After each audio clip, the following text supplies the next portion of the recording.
Hey everybody, and welcome to a freestyle wild ride with Steve-O. We've got Harry Mack. He's the biggest name in freestyle rap, period, hands down. And what an honor it was to talk to him.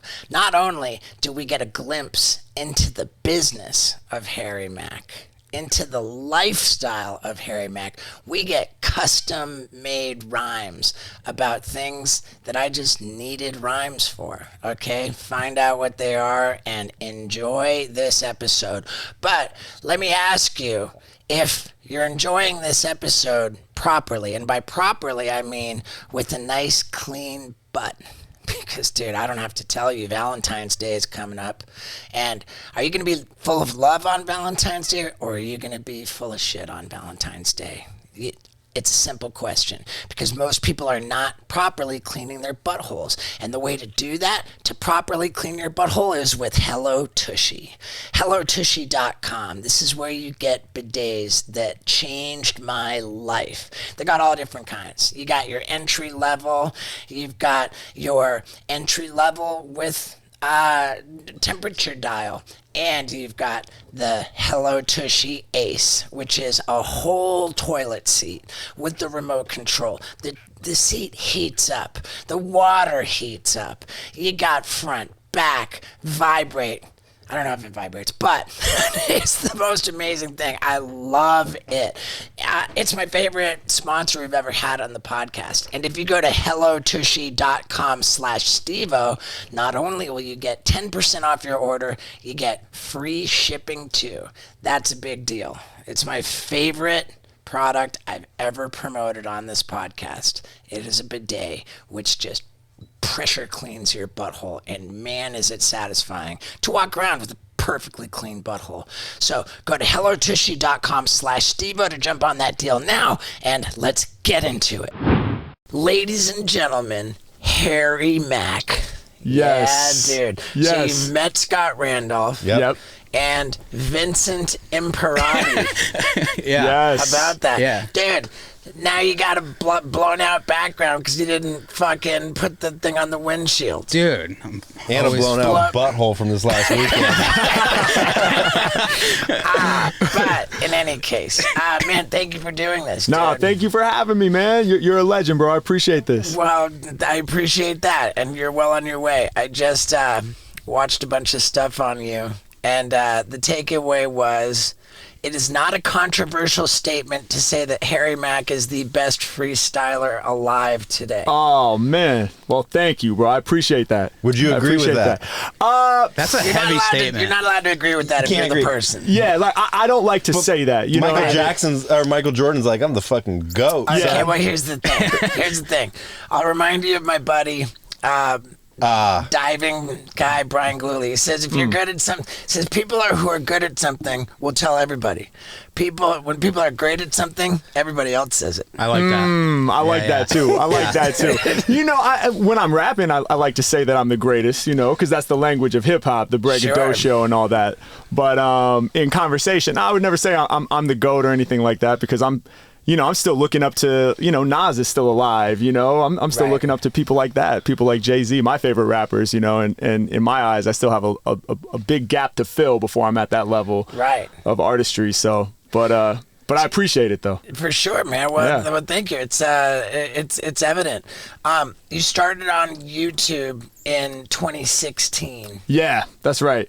And it was pretty slow climbing up, like putting together the following. Didn't really pop off until the pandemic, huh? Yeah, well, there were two kind of pop-off moments, I guess. I started making videos at the end of 2016, and it was really only because my friend, who's like a jazz piano player, kind of convinced me to do it. He knew that I was a freestyler, and he knew that I was dope, but, I wasn't really making my own content or pushing for a career, I think just because of my own insecurities at the time and stuff like that. Right. And what insecurities would you have when you can fucking spit out shit that, like, fire? You know what, man? A lot of people say that. I don't know. I think, so my background is in jazz. I'm a jazz drummer. Right, and a pianist. Just a little bit, a little bit, not professional level, but I make beats and stuff, so I play enough piano to make beats. Where did you go to school? USC. USC, and, Yeah. And there was like formal music training there. Yeah, I did a jazz studies. I have a jazz studies major as a drummer. Right. From USC. So I did my undergrad there for 4 years.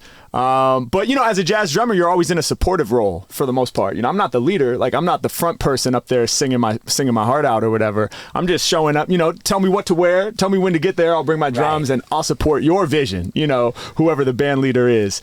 And so I just got really comfortable being in the background like that. And when it came to the freestyle thing, it was like every time we were at a party, the cypher would pop off and I would do my thing. And all the homies would be like, bro, that is fucking crazy. What's a like, cypher? Cypher's just a bunch of dudes rapping. Oh, okay. Yeah, a bunch of people Jump freestyling. into the cipher, son. Shows what I know. Like,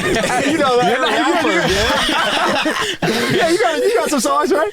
Oh yeah, he's got some songs. I've got some songs. Have you ever heard "Poke to Puss"? I don't think I have heard "Poke the Puss." I gotta hear that though. There were a bunch of them. I had a lot of pretty wild songs, but just not much on the talent end of things. After you graduated from USC, did you work as a drummer? Yeah, I gigged around LA as a drummer, but I never had a lot of success at it. Yeah, I was playing a lot of like really shitty like $50 bar gigs, Right. and things where when you add up the gas and the travel, you're making less than minimum wage kind of situations. Right. Always being told like, oh, please play quieter. You're disturbing the guests. Quit. Right. Shit like that, like real soul sucking kind of stuff. So while you were doing that, you presumably had to work a side job.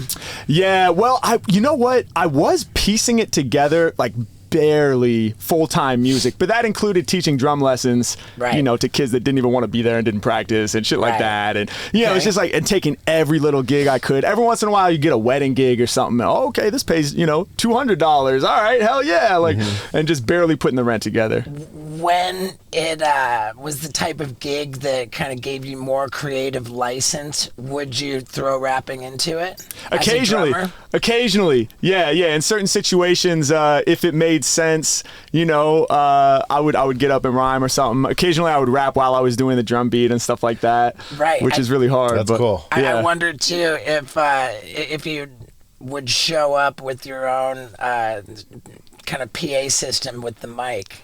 Oh, you know what? Not usually. It would usually be like if they already had a PA at the club or whatever, or Right. if maybe there was a vocalist who brought the PA, something like that.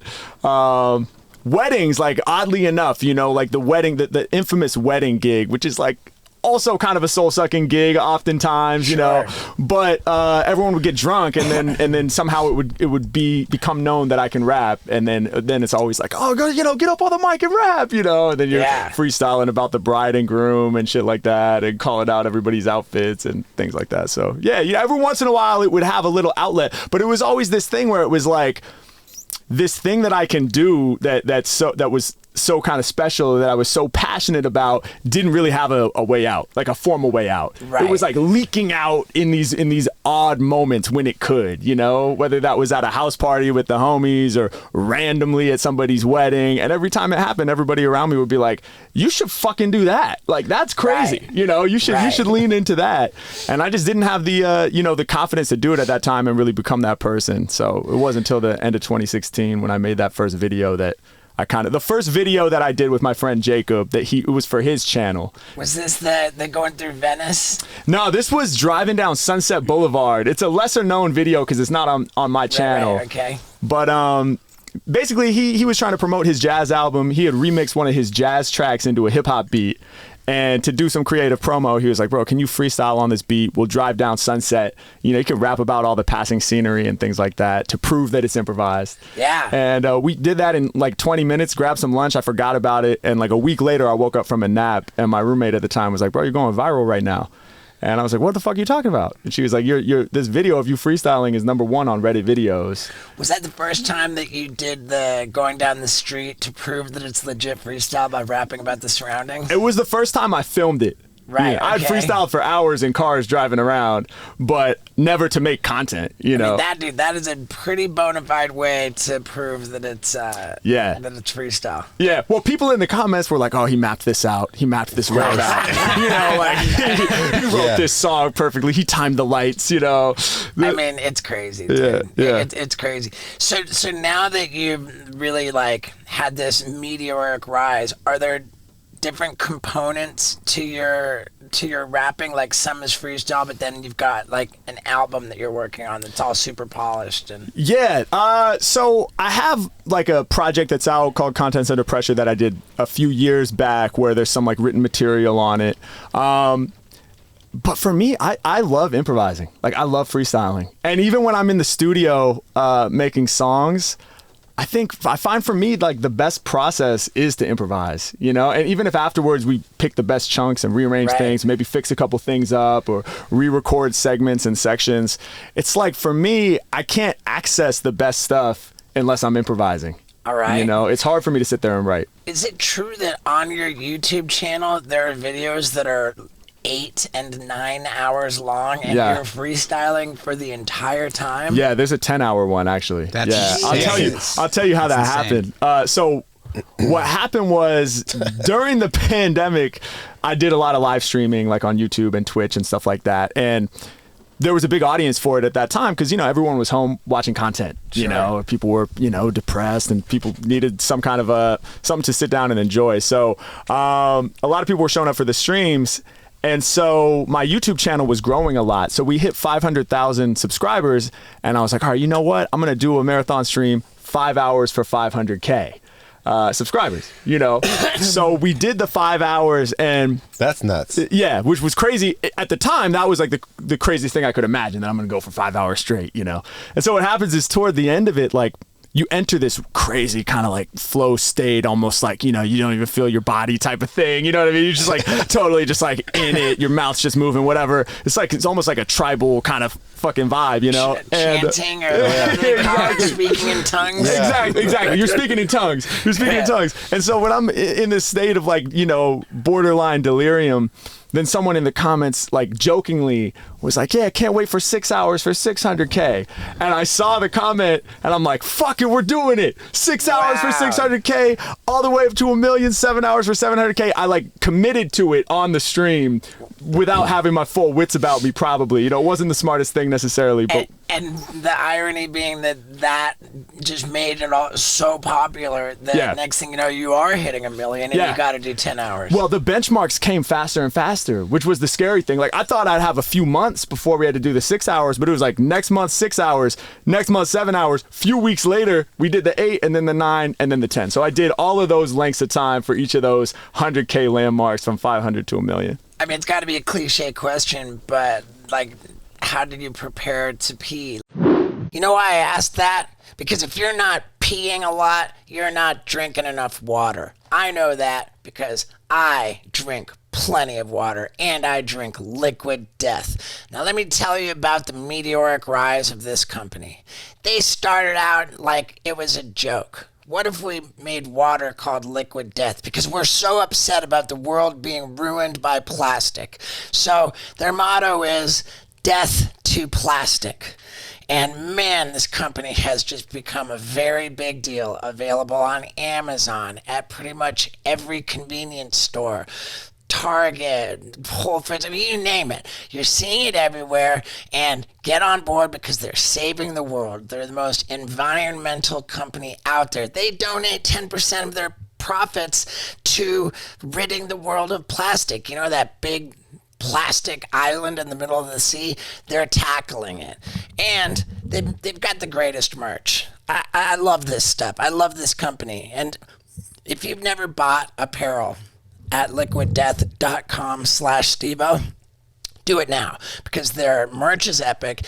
And if you're a first-time merch buyer at liquiddeath.com/Stevo, then you get 20% off your order right now. So drink water. Drink Liquid Death. Get it at the retail stores. Get it on the website. And hurry up and buy Liquid Death merch, like this killer severed hand candle that they did as a collab with Martha Stewart. Telling you, the stuff is amazing. So go to liquiddeath.com/Stevo for 20% off your first apparel order right now. And let's get back to it. That's the kind of thing, that's I was the kind just of thing I would thinking wear a that, diaper for. Yeah. No, I should have worn a diaper, man. I wish we had had this conversation before that. That would have been hilarious. So Those what'd you do? Depends, the Depends diapers, they really just soak it up where you don't even. Yeah, those are adult diapers, right? They're made Yeah. for grown They're people. made for 10-hour freestyles. That's right.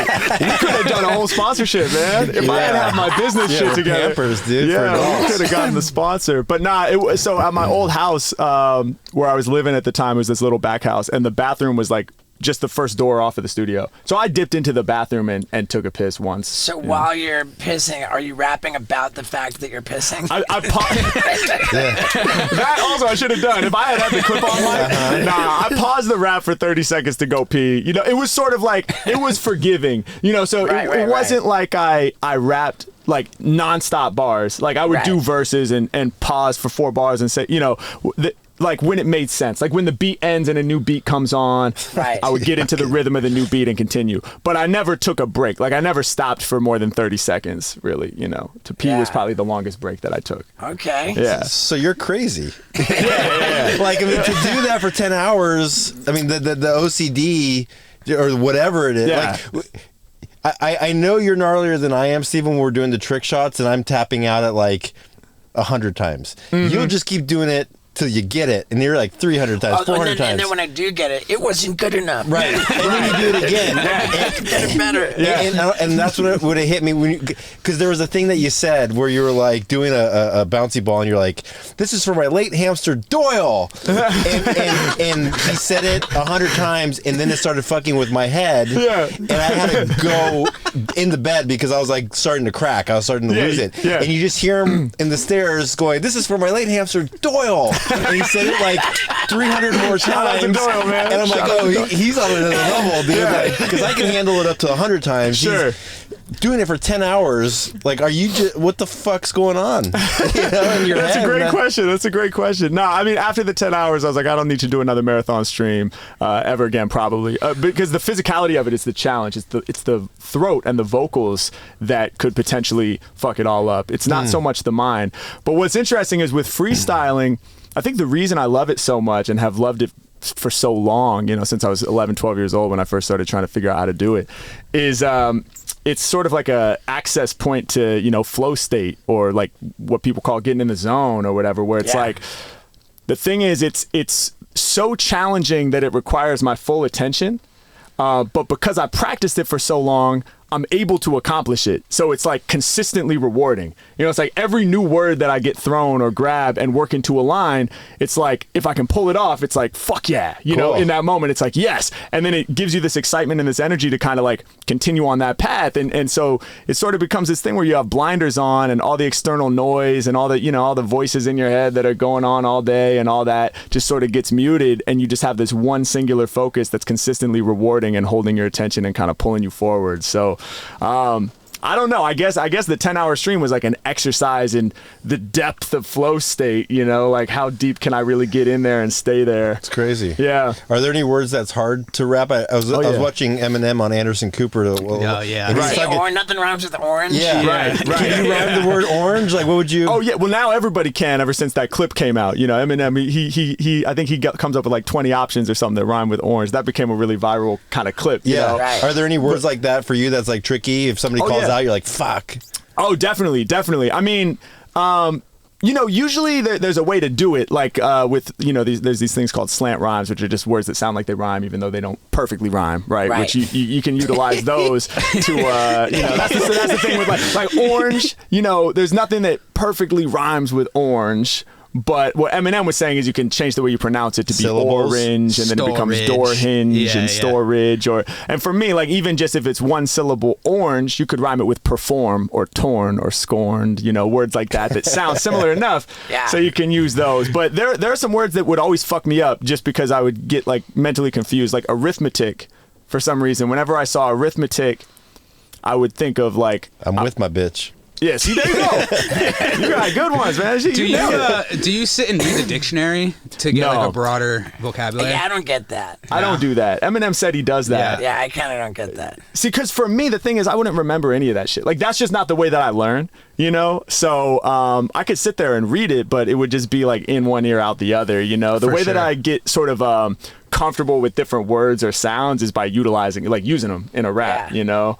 And I have to know it and sort of like organically use it. So like if people give me a word to freestyle about and I have no idea what it means, that's when I'm going to get stumped, you know. As long as I know what it means, I can work with it. But I saw you rapping, how do you even say it? Like as a dog. Like, from the perspective of a dog. Yeah, from the perspective of a dog. And if we were gonna ask you to rap, I would. This dog, Wendy. I found her in the streets of Peru. Amazing. I like to call her the Fresh Princess of Hollywood because like she came from. You know, it's almost like on the streets of Peru. I was born and raised. I wonder if we could rip off that. Her name's Wendy. Okay, Wendy from the streets of Peru. Yeah, Wendy from Peru is her Instagram handle. Oh hell yeah! Shout out to Wendy from Peru. Yeah, we could do that definitely. Yeah, dude, that's sick, cool. man. Yeah.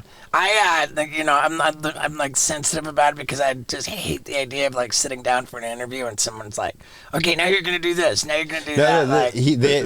They're down. Like he asked if he could rap on the show. Oh, dude. I would love to. I would love to. Then let's fire up some Wendy fucking bars. Let's do it. Yeah. Paul sent me a beat to play one of his musics. Do you want to do like a Fresh Prince? But I don't know if the copyright would be an issue. No, I wouldn't. I mean, whatever, dude. But yeah, fire up a beat. Yeah, let's do it. So I got a beat. I'll have you know, the bar is pretty high. We did this with the Island Boys. Oh my God! In that case, now, never mind. I can't follow that. Choke, dude. I can't follow that. Yeah, so this was a setup, man.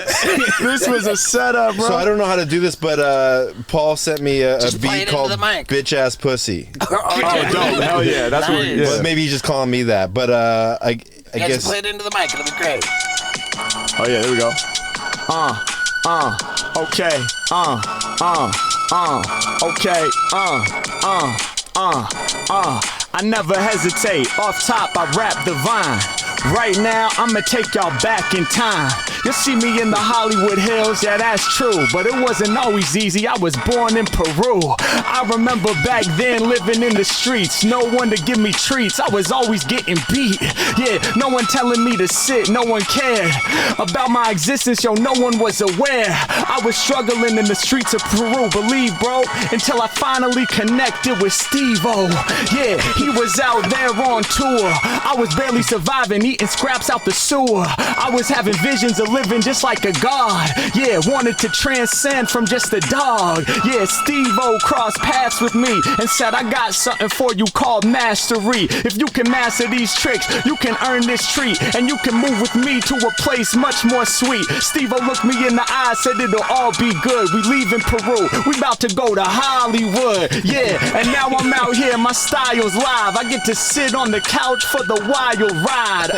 Hey yo, I knew I would progress to a dog god fast. No longer a dog, I'm on the podcast, living to a whole brand new degree. I'ma tell you a secret between you and me. I know it looks like I'm sitting here calm and quiet, but my heart rages inside it, it's a goddamn riot. Yo, I'm blessed just to be this far along. The only dog that can rip bars on songs. I crunched the treat, now I'm sitting listening to Mack. Mack off the tip, unscripted with the raps. Let's go. Wow. what the fuck? That's insane. Something fun. Yeah, That's so fun, dude. That's incredible. Oh, thank you, man. So sick. Appreciate it.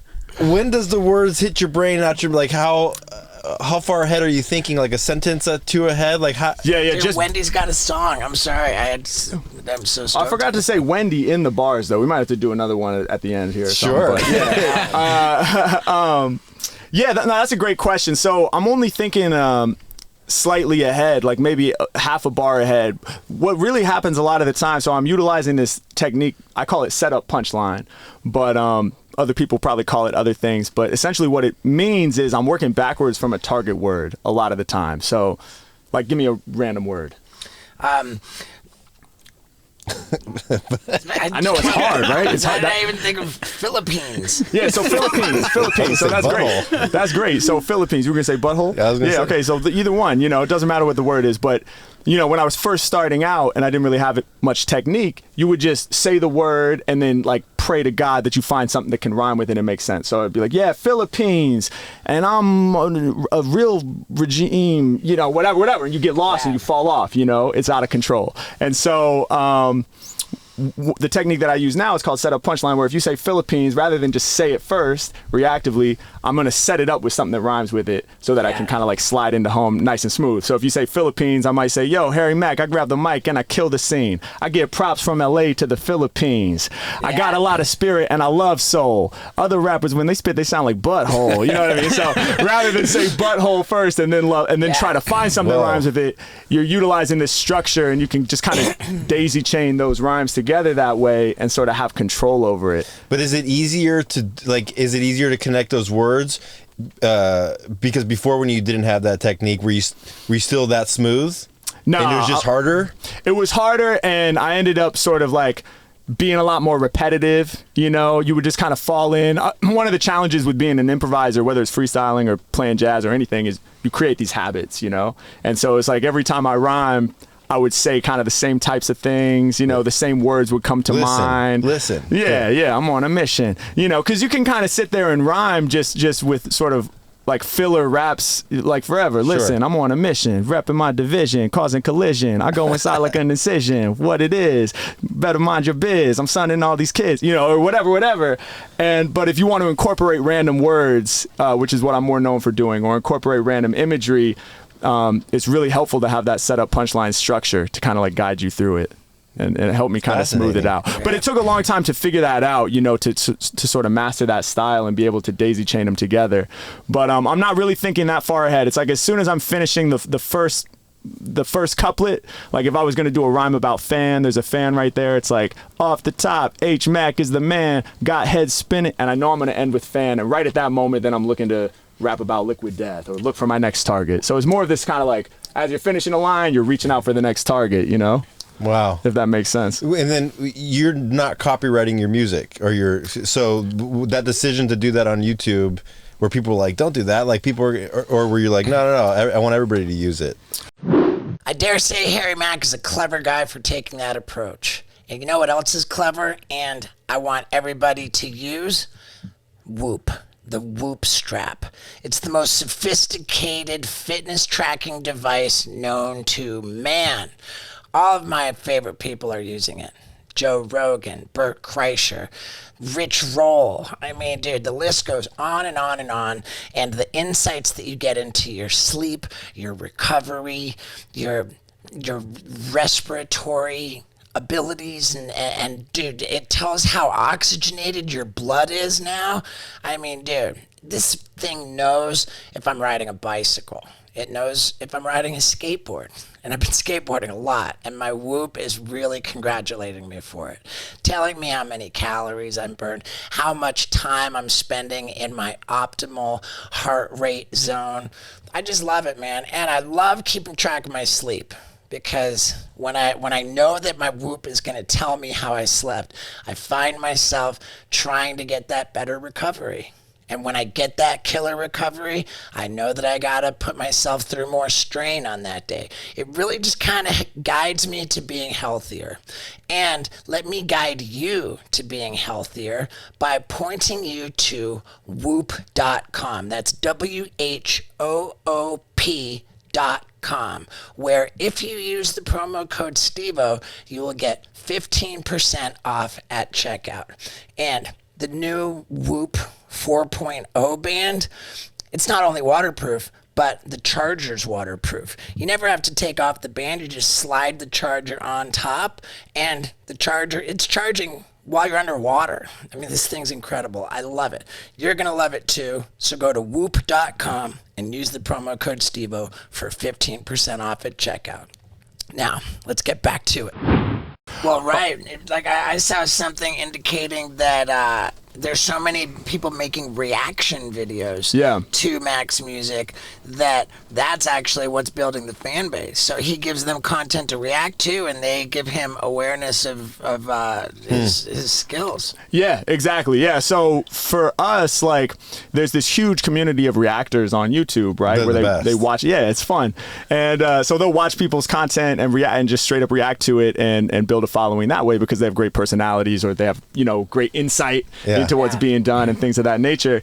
And so my content is great for the reactors because, I'm not doing the content ID thing or flagging it or, I'm not. Oftentimes what happens is whoever made the content originally will monetize the reactors content, right? Which we could do, like we could flip a switch basically.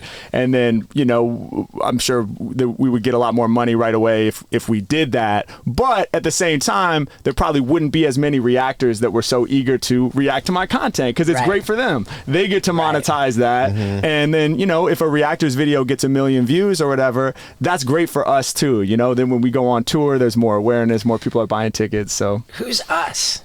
Oh, like me and my team, Yeah. I have a team of I guess about 8 people now that help me and editors and my manager and people who work with me to make my content and run my business and all that. It's epic. So do you do tour? You book tour dates? You say at the Improv. Yeah. We went on tour. We did the first sort of like legit tour just this past year in 2022. We did 32 gigs in the U.S. and then 10 shows out in Europe. First time out in Europe doing shows. How did it go in Europe? Dude, it was crazy. Europe was nuts. Yeah, it was nuts. It was so fun because the U.S. tour was also fantastic. But it was interesting because I was doing a lot of the shows in comedy clubs. Right. Which was just because, we had a contact at Levity Live, which is the company that owns all the improv clubs and some other, comedy clubs across the U.S. And they were just a fan of what I do. And we're like, hey, man, if you want to route a tour, any of these venues are open to you. You can get in here and do a show. And, it's not a comedy show. It's a music show. But it's who knows what it is, right? It's like... I mean, it's watching you freestyle, it reminds me a little bit of like Jeff Ross, where he roasts people on the spot. Yes. Like it's all improv. Yeah. And I wonder if you put like a roast spin on it, like a freestyle roasting rhymes. Now it's funny because people will email me and be like, roast me, bro, just roast me, because people like to get roasted, some people like to get roasted. But the thing is, man, like I'm like, honestly, I'm a nice guy. I can't force it. Like I just don't like. I don't like making people feel bad either, man. Yeah. Like, insult comedy is not my. It doesn't come to me, man. Because my thing is, I'm not good at knowing where that line is to where it's all good and it's all fun.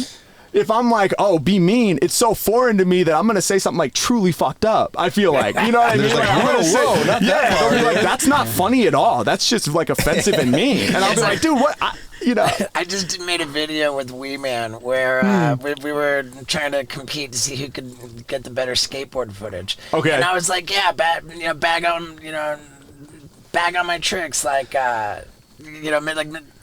And then I come and see the footage he made, and he's like making fun of me for everything except skateboarding. I'm like, ouch, man. Shit is personal. But I kept it all in. I kept it all in, but I was just like, why are you attacking me? Exactly, man. No, my shit is like, it's almost like, it's not straight up compliment. It's not like a compliment thing. There are battle rappers that will do compliment battles for fun, where they say like the nicest shit they can think of to each other, which is pretty hilarious. But it's like I'm rapping about your outfit and those are dope sneakers and stuff like that. I'm usually like, I'm making people feel heard and seen, in all reality. I do think that that's a big part of why my content has been successful is because people want to feel heard and seen, you know what I mean? And in my case, it's like, I'm not rapping about, my stuff all the time. I'm rapping about the words that people are giving me, or what other people are wearing, and it involves them in it, and it's crazy the magic that has. I never would have known that it would be that powerful. People fucking, just like go from a regular straight face to just beaming smile as soon as their jacket gets incorporated in the rhyme or whatever. It's such a simple thing, but it has this amazing power to connect, I think, you know. Have you found yourself in any rap beefs? Oh man, that's a great question. Not really. Not any like legit rap beefs. No. I mean, I could imagine someone just like hating on you, throwing shade at you, and then like you just kind of don't think, oh, well, that's interesting, and then you don't respond. That's my MO. Just don't respond. Don't give it any energy. You know what I mean? Because it's like. Yeah, and it's the same thing like with the comments and, you know, the trolls and the people hate. I used to respond to people, you know, oh, okay, all right, that's how you feel, you know, fuck you too, whatever. And it never gets you anywhere. You know what I mean? It just steals your energy away. Dave, we probably don't want to draw any attention to what Scott Randolph has done recently. What's that? Well, were you talking about the negative comments? He'll go in, like, he'll respond to the most negative person and be like, hey, let me send you a bottle of hot sauce. And the person will, like, almost invariably, like, write back, like, wow, now I feel like an asshole. Yeah. Like some guy, we did a shoe giveaway for some Nike Dunks or what, the black and yellows. And then on that video, I was looking through the comments, and some guy just shit on me, dude, for like, he's like, God, get this fucking guy out of here. And I was like, you know what, dude, you won. And I want to give you the shoes. And then he didn't respond. I was like, are you sure you don't want them? Like, blah, blah. You did. Thank God you didn't give him the shoes. Well, he deserved the shoes, dude, because he's really hurt inside. Right. But that's so true. That's so true. It's so true. But dude, this is not inviting of course negative not. shit. But I don't look at it anyway, dude. But invariably, they were like, fuck, now the guy goes, you won me over, dude. I'm going to get a fork and eat my words. I'm so fucking sorry. Another guy was like, hit me up like 2 days later and was like, dude, I got to be honest. Like, I thought about this for 2 days. And he's like, dude, I was an asshole. Like, I am so fucking sorry. And it's like, dude, that's all they want. Well, you know, and that's half the time if you do call somebody out or say something nice like, hey man, I hope you're all right, you know, because these people are like, you're probably hurting inside to some degree if you're taking time out of your day. You know, you're taking time out of your day to comment in a negative way on something that, you know, you don't have to have anything to do with. If you could choose to walk on by. Dude, but they're commenting negative about the people, but it's like, but you're following our channel. Exactly. So like, why would you follow our channel if you hate me that much, or if you talking shit about Steve or whatever the 100%. Situation, like, why would you do that? And I think the fact that when you then reply with, hey, you won, and then they're like coming back like, yo, that was a dick thing to say. I think the reality is people don't expect any kind of response. They feel like you're, you know, up here somewhere, unreachable to whatever degree. You know, you're an influencer or whatever it is. You know, you obviously have a career that revolves around making content. He's also really good on the podcast. And Vinny's new. But Vinny's killing it too. I love Vinny here, dude. There have been comments saying that I ate Paul for breakfast. That's amazing. It's so sick. It's wild. It's wild, the phenomenon of like just people being negative, but like you were right, like people just want to be seen and heard. Yeah, that's why they're like, because they probably aren't. Yeah, exactly. They're not getting attention anywhere else. That's a way that they're reaching out to try to get attention. And when you come back, you know, from a place of love and from a place of kindness, then they're like, oh fuck, you know, what was I doing? I mean, I do think that's the best way. If you're gonna reply that way. You know, because don't engage in the if I see somebody at the show, or you see somebody at the show, like they're like, dude, I love you on the podcast. It's like the negative comments, they would never say that to your face. Ever. Oh yeah. Or like people talking shit to UFC fighters, like, oh, you fucking pussy. It's like, dude, you would never say that to them. So why would you do that on a fake page? Exactly. And that fact alone, like I've thought about that too. And then you come to the conclusion like, oh, this is literally not real. This is not real because you wouldn't say this to me if you saw me. Yeah. You know, so it's not this is not a real human interaction. This is some weird internet shit. Bro, if we had coffee, we'd probably have a lot of similarities. Like, why are you talking to me like that? Yeah. You know? If I smiled and nodded while I passed you in the airport, you'd probably nod back. You know, you wouldn't say, oh, you fucking suck, dude. I know you. Your shit's trash. You know? Right. I mean, I get rejected by girls too. Like, it sucks. It hurts. Like, we're all human. We all got trauma. Yeah. So. I just can't mess with comments, dude. I'm really pretty disciplined these days about just not Like, it used to get me the YouTube creator app, because at the bottom of, like, the dashboard, you'd see, like, the most recent 3 comments, and I would, like, just allow myself to see those 3 comments. Yeah. But all too often, one of them just messed up my day. So I know. just stop scrolling before I get there. Yeah, that's good. Now, I'm pretty much off the comments myself, too. I haven't actually been on socials. Like, I haven't been on TikTok or Instagram in a few months. Man, you got to kill on TikTok. Oh, yeah. We're going crazy on TikTok. Are you still doing Omegle? Yep. Yeah, that's. You didn't mention them, so I didn't want to bring them up because when what's going on with Omegle? With Omegle, yeah. So we do. I have a series called. I mispronounced it Omegle. So my series is called Omegle Bars. That's how we say it. But really, I guess it's Omegle Bars. But yeah, you know Omegle, right? It's like the video chat site matches you with strangers on the internet. You know, what could go wrong? Yeah. Oh, that's right. It's like chat roulette. Some of that. Chat roulette or whatever. Sure. You're rapping and some dude's jerking off. Oh yeah. Oh my Lots God, of dudes jerking off. Has that happened? That has happened. Yeah. Not in the video. Like, we don't include it in the video. Right. But you know, it's funny. Like, I didn't want to go on there for a long time because I'm not the first like Omegle content creator. There's musicians that go on there, or comedians or whatever. It's just a good way to interact with strangers and get reactions from people who don't know who you are, right? But people would say, yo, your shit would kill on Omegle. You know, get on there, get some words for the freestyle. And I was like, man, it's just going to be a bunch of dudes jerking off, you know, because that's what it used to be. But now they have, I was like, I don't need that, you know. But now they have these sort of like comment filters. So you can type in basically like a hashtag, like, what are you interested in? You know, TV, YouTube, music, hip hop, whatever. And it connects you with people with that shared interest. And for whatever reason, it does a really good job filtering out the dicks. So, you know, like, we're on episode 80 of Omegle Bars, and I've probably seen like 20 actual dicks, you know, that's pretty good. Like, for the amount of time that I've been on there filming content, you know, it's like. Do you ever do rap battles with, you know, Lil Dicky or something? I think it's safe to say that if Harry Mack takes on anybody at battle rap, he's going to drop them like a bad habit. And let me tell you how to drop a bad habit. There is this thing called fume, and it's just incredible, man. It's super healthy because you just breathe, and you're breathing in essential oils. It's just a really good way to do a healthy thing instead of an unhealthy thing. And I get a kick out of it, man. I enjoy it. I actually keep it in my pocket all the time these days because I genuinely enjoy it, and I know it's not bad for me at all. Plus, if you get the Journey Pack from tryfume.com, that's TRYFUM.com, and use the promo code STEVO, then you'll get the Journey Pack with the version 2 fume plus 3 original flavors, and you get 10% off your order if it's your first time ordering. And I know somebody who's got a habit that they need to drop. So let's you head on over to tryfume.com and use the promo code STEVO as well, Mr. Vincent Imperati.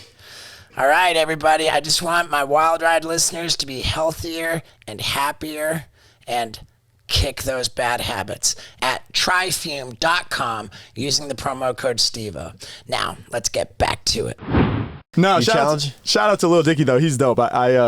We watched his show not long ago and I loved it. I'm not a battler. You know, it's the same thing. I mean, I was in a couple battles like in middle school, high school, and college and shit like that, just for fun. But you know, in terms of like the professional battle leagues and stuff like that, people see what I do and they're like, bro, you would crush it on the battle scene. You know, you should do that.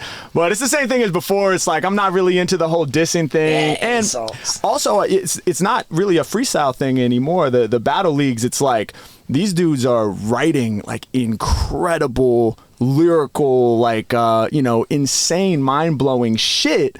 about their opponent. You know, you get paired with an opponent, you have a month or two or however much time you have to prepare like the craziest lyrical shit to destroy this person. And it's amazing what they do. I respect it, you know, I'm a fan, I watch it, you know, but if I went in there just thinking I was going to go off the top and improvise and go against these cats, I think I would get torn apart, man, because it's not really a freestyle thing.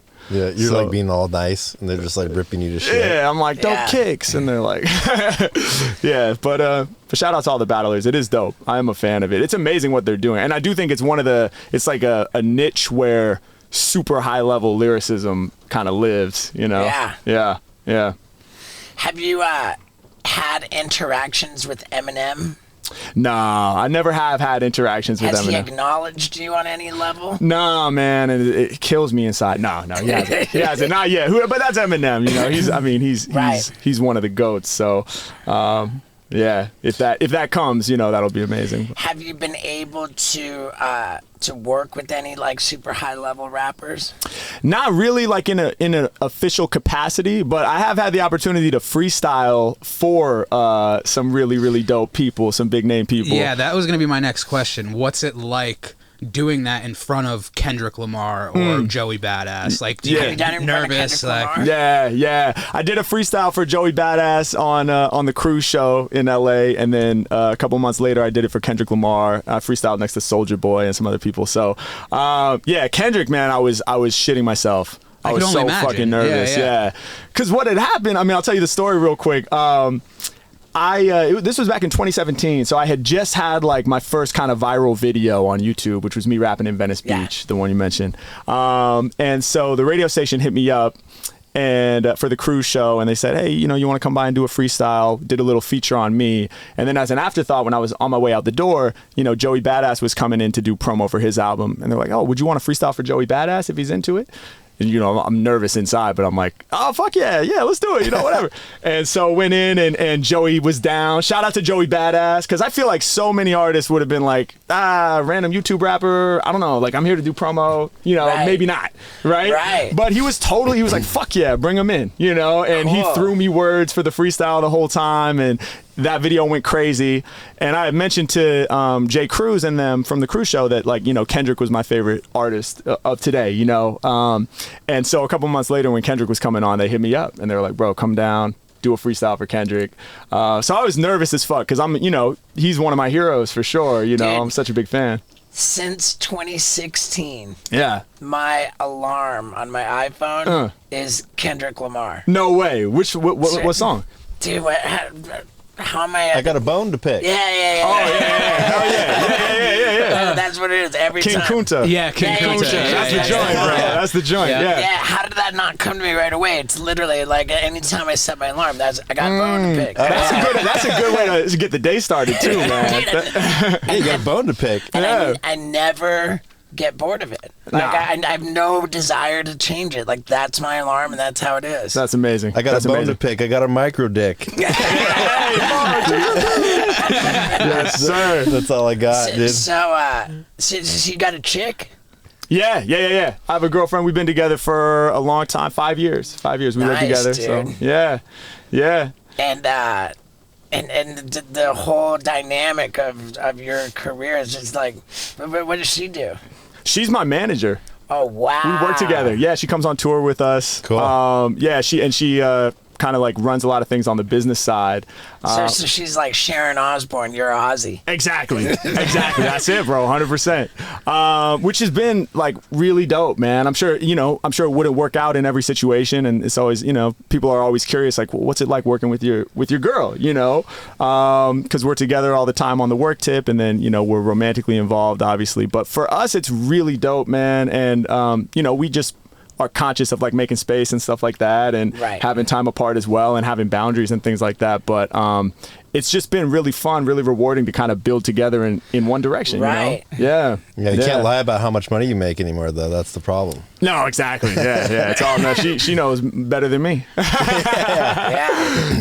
That's cool. But it's cool too because I'm very much on the raw creative tip. You know what I mean? And that's why I like freestyling, because I just like that flow state thing. You know, I'm just like, play a beat, you know, let's freestyle. Like, that's why I'm always down to freestyle on a show like this. I'm like, I like to freestyle. You know, it's not, you're not asking, it's not a tall order to ask me to rhyme. I'm waiting for the opportunity to rhyme. And so because I'm so on that raw creative tip, sometimes the more managerial system-based things are a little more of a challenge. And that's kind of her world. So it's a good balance. Like, it's Scott and me. Yeah. Yeah. Like, Yeah. Yeah, he can duct tape himself to a billboard, and I'll make the phone calls and do the paperwork. Yes, 100%. Yeah. 100%. You need that though, right? Oftentimes, you see those partnerships. I feel like, right? You like, have to have somebody who fills in your gaps. Yeah, Yeah, without a doubt. I feel comfortable with the fact that like he can throw out the craziest shit in the world. Yeah. And what I like doing is I like to make it work. Yeah. So like he shouldn't feel held back from doing certain things. Right. Except it's like, well, maybe this legal thing might, you know, but Right. I know I'm doing my job if he can say the most fucking craziest shit. Yes. And like I'm like, okay, how do you bridge that gap? Yeah. You Yeah. build the space around it so that it can exist. Yeah. Yep. Yeah, that's dope, man. I love that. I wanted to ask you a question because being the drummer, did you ever see the movie Whiplash? Yeah, of course. Yeah. But that was like Juilliard. But Right. how intense is being a drummer in college for jazz and like? Juilliard's where Tupac went to school, yeah? For acting? Was he an actor? Yeah, he was an actor. Yeah, for theater, I think. Yeah. So yeah. what's the difference between Juilliard and like you're going to USC? USC? For? Oh, I mean, Juilliard's like the most prestigious art school in the world, I think. So that's USC's intense too. USC's good, yeah. Like it's called the Thornton School of Music at USC. And some people would say it's like, you know, it's the Juilliard of the West, okay, or whatever. So, wow. yeah, it was a prestigious program for sure. And yeah, you know, there's intense teachers along the way. I mean, even when I was a kid in Portland, like, I would have teachers at times that were super intense, you know, yelling at you and shit like that. I never had anybody throw a chair at my head or anything like that from the movie. You ever seen the movie Whiplash? Nah. With, what's his name? Miles Teller? Yeah, that's right. Unbelievable. Yeah, it's a great movie. Crazy. Where Is it based on a true story? I want to say yes, just so you watch it. Because you won't watch it if it's not based on, but it's yeah. No, it's a good movie. Yeah. I had some intense teachers along the way for sure, but nothing like that. You know, nothing too crazy. I had a lot of supportive teachers too. That's cool. Yeah. I just thought about it when I was reading about you. Well, there is that sort of history in jazz of like the sort of you know, that tough love kind of relationship where, like, you know, there's stories from the jazz folklore of people throwing cymbals at people's heads and stuff like that. And, you know, that's kind of like how you learned. But yeah. Crazy. Yeah. How many times since you've been with your girl have you guys upgraded your living situation? Only once, man, recently. Yeah, we got a crib together. So before that we were living in a tiny, like a back house. We were renting a back house. So, and when I first met her, we were each in our own apartment, obviously. And so we went from the apartment, we got the back house, which was cool. We had a little backyard and stuff. Our landlords were super cool. This older, like, retired couple, they were out of town a lot and they were just dope.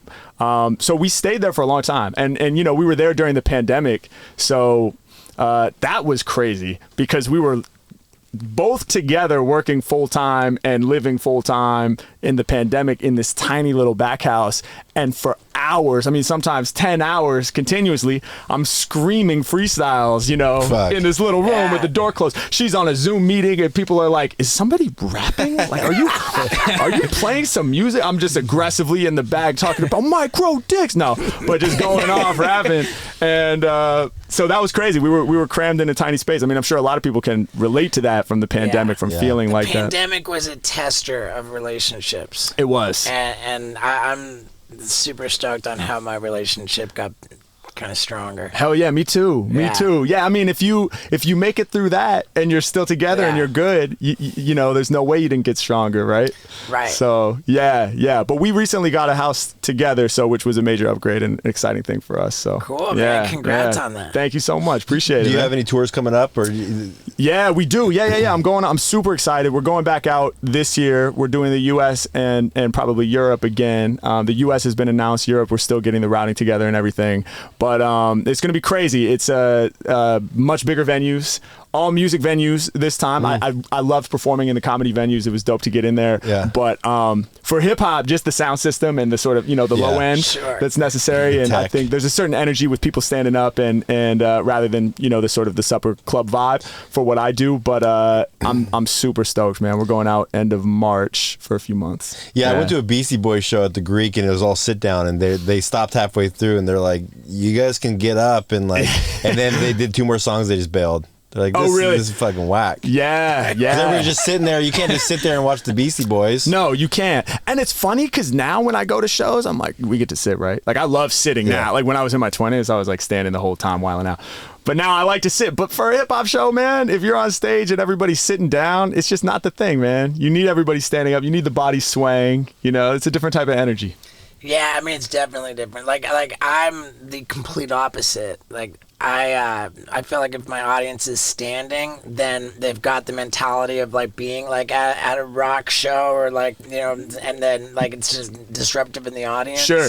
Like I wanted everything seated so that they're more of the mindset like oh, I'm watching a show. Like, right. Like you wouldn't scream out shit during a movie in a movie theater. Right. It's just not exactly. So I'm all about the seated. I feel that. Yeah, it's depending on what type of show is happening, the venue is so important, right? Yeah. And the feel is so important. Mm-hmm. Yeah. So you're going to have an opener when you go on tour with the bigger venues? We're not traveling with an opener. My DJ spins for, 30 minutes to 45 before I come out. And then we'll probably have local openers that are sourced by the local promoters and stuff like that. So when you go from comedy club, you're basically working on the weekends. Yeah. When you go to the bigger venues, then you can do like all week long. So yeah. Are you going to travel on a tour bus? No tour bus. We're going to have a van like on the ground that's bringing the gear to and from, but we're going to fly just because it's easier. But we're doing a lot of shows. We one of the takeaways from the last tour is like, it's tough when we're doing so many back to back to back. Like after the 3 shows, like new city, straight to sound check, do the show, go to sleep, hop the flight. Like after 3 or 4 in a row, I'm just like, I need to hibernate for 20 hours now. Like that's where the tour bus kicks in. Yeah, like that must be dope. Tour bus, like no more airports. Yeah. No more hotels. Yeah. You're just in this killer crib with your buddies that just magically shows up where you gotta. That's fire.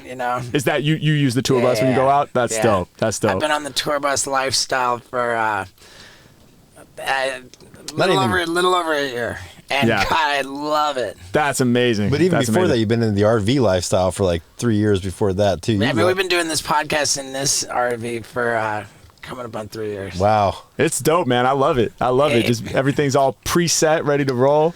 It's killer, man. Yeah. And I don't have to do shit because Vinny sets it up. Hell yeah. Shout out to Vinny. Yeah, dude. Shout out to Vinny. Shout out to Vinny, dude. That's fire. Vinny, dude, you ate Paul, dude.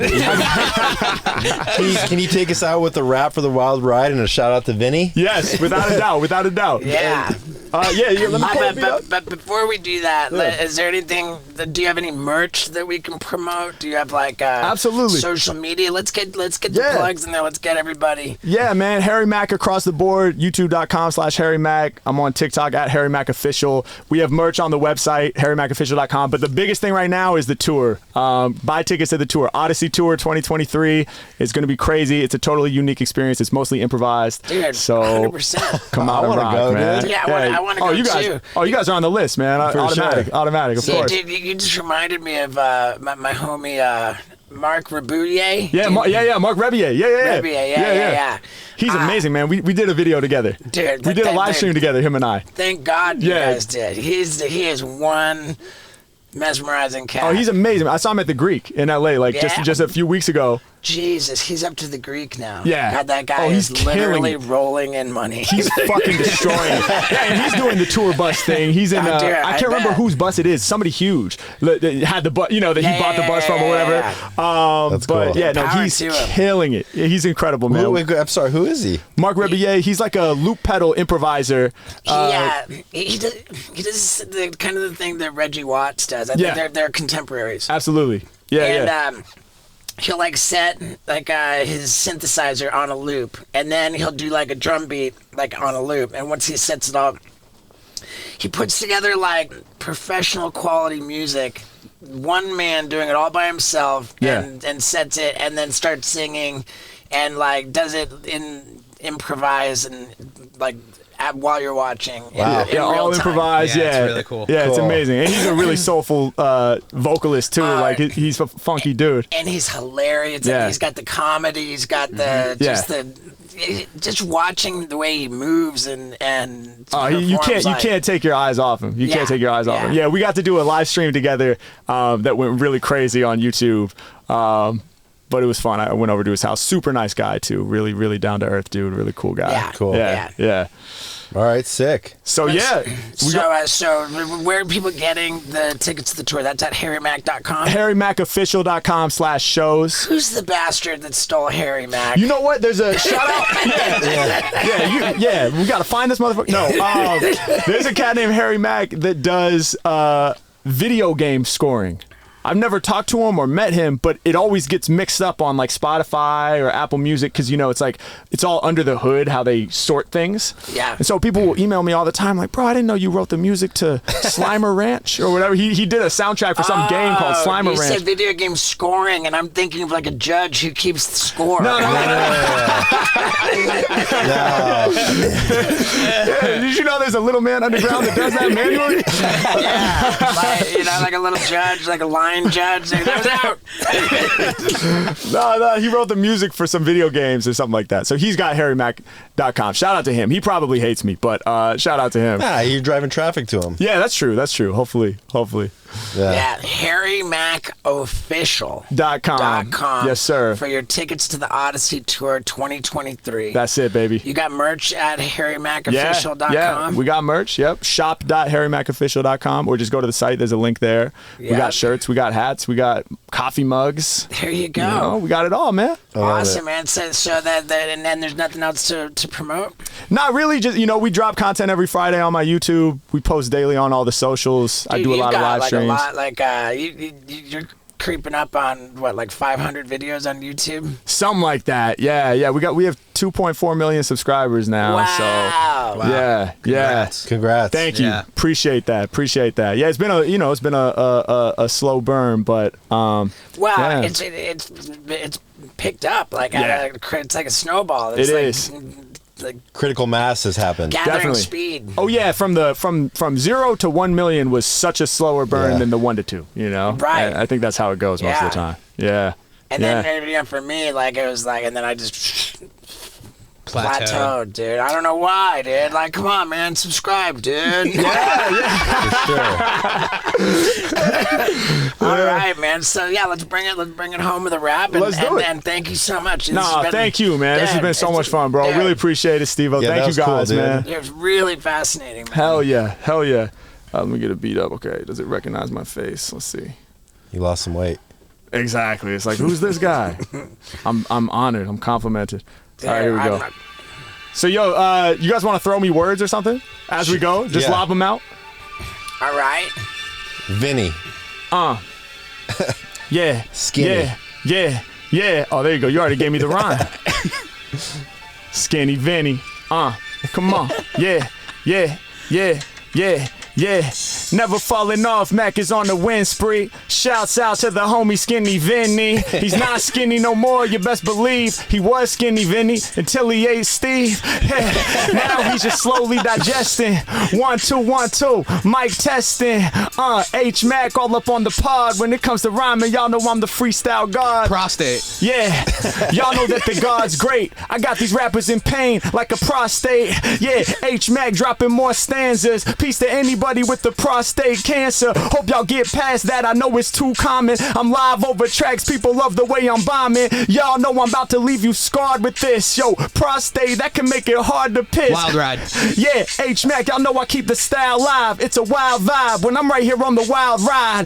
H Mack, yo, I vibe with the plan. We do a whole podcast right inside of a van. Island Boys. H Mack, man, you know that I be wildin', boy. I had to come here and follow up the Island Boys. He was like, after them, you gotta get up. I I was like, fuck, Steve-O, it's a setup. Yeah. Hey, I grabbed the mic and I swallowed cats. Island boys, how the fuck I'm supposed to follow that? Yo, H-Mack, I'm about to go mad. You got that contact, though? I'ma hit them for the collab. Yeah, H-Mack, I'm in it. Y'all know I'm really about to blast fast in the snapback. That's what Mack said. Matter of fact, I got the speaker inside my backpack. Do pranks with rhymes. I be the lyrical jackass. Yeah, your whole vibe, I'ma spoil it. I was watching y'all as kids shitting in display toilets. H-Mack, I'm on it. Y'all know I got that raw flair. That was probably in Portland, up at Hippo Hardware. I'm pretty sure I know the spot down the block from my crib. When it comes to freestyles, I be running this. Shouts to Steve-O, he's an ill lord. And you got the partner so that you get away with the fucking billboard. Duct tape, no problem. No legalities. They couldn't challenge me. I rhyme for real without no fallacy. Hit me with one more. We about to send it home. Disguise. Off the top, I be bending poems. Yeah, rappers in the game can't get with this guy. I'm always authentic. I never need a disguise. Rappers faking. Hip-hop is like the phallus scene. Most of these artists be wearing disguises like it's Halloween. I'm about to blow your mind when kicking all these rapper patterns. They get cut in the face just like a jack-o'-lantern. Yeah, all about the cypher, I ain't torn. Cause when it comes to lyrics, I be sharper than a thorn. I kill a rapper dead, I'm about to make him mourn. I hop up on the stage and I'm ready to perform. Exposed when I'm kicking these flows just like porn. That's at least 5 words you can use to rhyme with orange. H-Mack, I'm on it. Yo, what'd you say? Poking the puss. Yeah, rappers get pushed away. H-Mack, yo, I'm ready to push. Yeah, we getting in it like we poking the puss. Yeah, H-Mack, I'm on it. They hate this shit. I know that song's gotta be up on your greatest hits. H-Mack, when I'm rhyming, I be on the winning spree, but I give no fucks like virginity. Yeah, I'm all up on it. Rappers, they don't want none. Stretch over tracks like latex from condoms. It's H-Mack, I be the certified rhymer, and you better bet when I'm rhyming for wetter than vagina. I go up in the deeper. My lyrics, they get you high just like reefer. I'm on the pod just to make y'all believers, and every time I rhyme, I can't be denied. Getting live with Steve-O all up on the wild ride. Let's go. Yeah. Thank you so much. Thank you, bro. Thank you. That was unbelievable. So Appreciate you Super guys, cool. man. I love it. All Hell right, yeah. cool. All right, dude. Much love, y'all. Harry Mack official. Yes, sir. Harry Mack official, dude. I really enjoyed that. Oh, man, me too, man. It was an honor to be able to come on here, sincerely. How about that? Is he a cool dude or what? And how about this? Candidly, when this episode is released, I will be on tour. I'm supposed to be on tour with BAM. So how's that going to go? We'll find out. Wish me luck.